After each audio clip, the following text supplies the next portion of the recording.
I'd like to say a lot, but I only have 3 minutes. First of all, I'm overwhelmed with gratitude I'm not going to name everybody again. It's the whole Carnegie family, everybody here, everybody, every place else.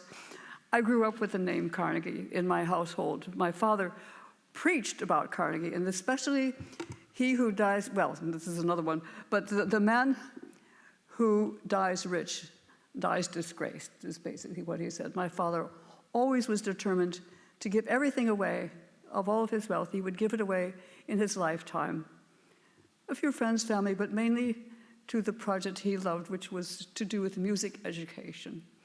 And he did pretty well, but we like to talk about a friend who's still with us and his ambition, even more ambitious. He said he is determined that when he dies, the check for his funeral will bounce.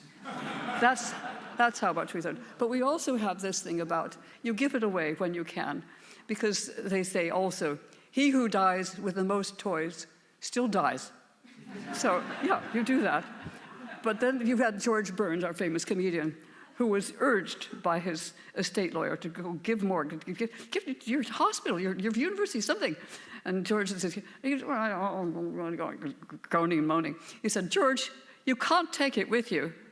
Well, he says, if I can't take it with me, I'm not going.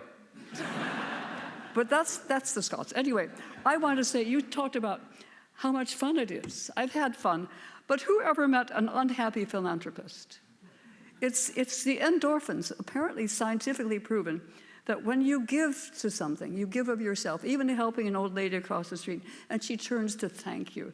You feel this little thing right here. It is scientifically proven, it is a rush of endorphins. And that's what makes philanthropists happy philanthropists. But my father never called us philanthropists. He called us eleemosynary. And that's an important difference because an eleemosynary, from the Greek word almoner, is somebody who gives alms. And sometimes that's just a sense of obligation, a sense of moral duty to those who need it when you don't. If you have it and they don't, and they need it and you don't, that's what you do. And that's what an almoner does. But he because philanthropist is a lover of fellow man, and to be honest, I think my father did not always love his fellow man, but he loved the idea of giving what he could, where he could. And that's what it's all about. And I think I am looking at a bunch of happy philanthropists, because what other kind is there? And I thank you very much. I'm having fun. That's the important thing. Thank you.